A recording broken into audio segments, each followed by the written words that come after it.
Super Mario 64 is such a good time, and 64DS brings even more Mario 64 content to the table. But the truth is, you're eventually gonna run out of stuff to do. The fourth time through just isn't as exciting as the first. So what now? Play a different game. Mods. It's like free DLC that can have as many crazy crossovers as you could imagine. Some of these mods/hacks are super impressive, having as much content or more than the base game itself. But you guys have probably seen a good bit of Mario 64 mods. I want to talk about the mods made for the DS remaster. And I'm not just some guy, I happen to be a professional in this field. I actually have a mod of my own. It's called Working Title. I plan on releasing it sometime in the near never.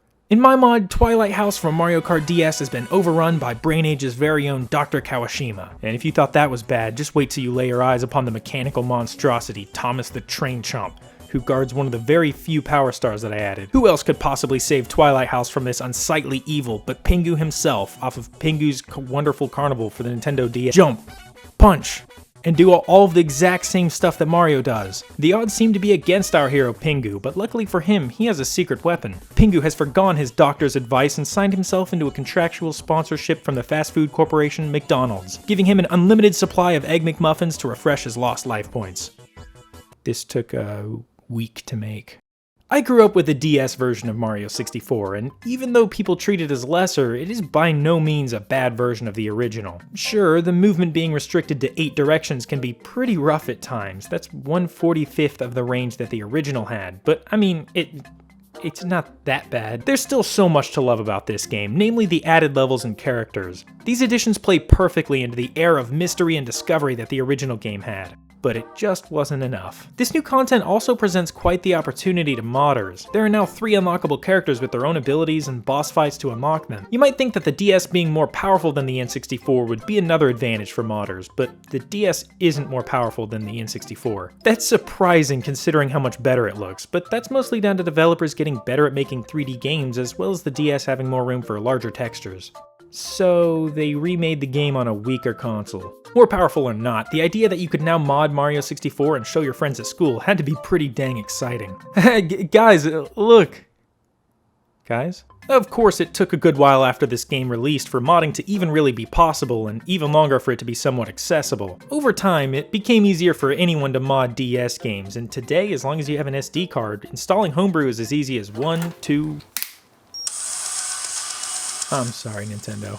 While people largely stuck with modding the original, there are a good few mods that have been made for the remake, and some of them are pretty awesome. Probably the largest and most popular of the ROM hacks is called Another Super Mario 3D. This is almost an overhaul rather than a mod, since it doesn't just modify the base game, it replaces almost everything. Think something like Cursed Castles for the original, it's pretty much its own game at this point. This is really impressive. I mean, the modder has basically created an entire game just short of programming the engine, which most indie developers don't do anyways. Modeling, texturing, music, level design, and perhaps most impressive, getting all of that hard work and artistry to come together inside of a game that isn't meant to be modified. It can really seem like a waste of time. Can you really get a job modding Mario 64 for the DS? I can try. Maybe not, but this seems like it was a great way to nurture game design skills for people that were truly dedicated. This is a pretty good display of skills that can get you a job. Another high quality and really promising mod is one called Journey Lane. That's right, this one's still in development, and the creator has been posting updates as frequently as 2 months ago. These levels have got quite a bit of atmosphere, and they're overall really well designed.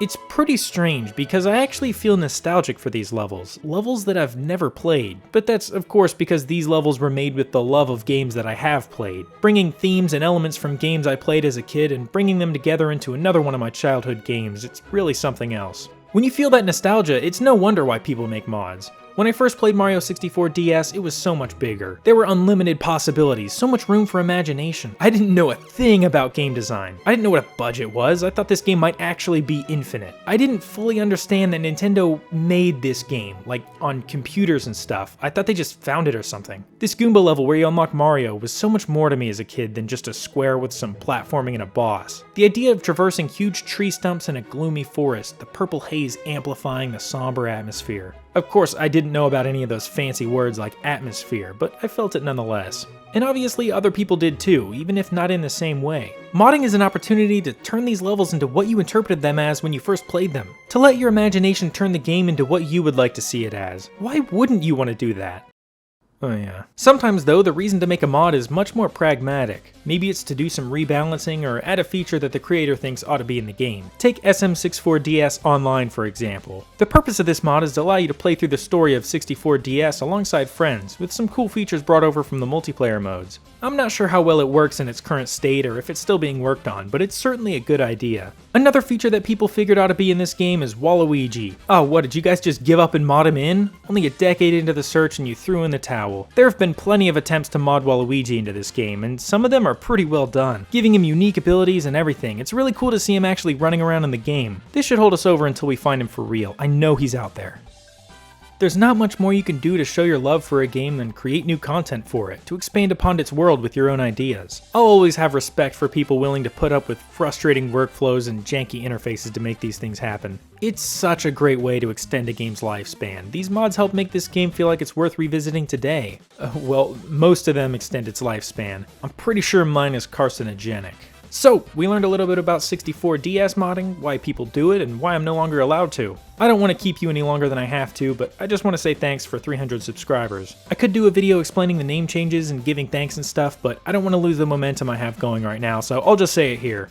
You might notice that I recently changed my name from Cafe Replay to Charlie's Cafe. I did this to come off as an actual person, not just a channel. I actually changed it a while back from DS Cafe because I didn't want to be limited to just DS content, but the DS still takes the center stage in most of my channel art. I'm really grateful for getting this far this fast. Thank you.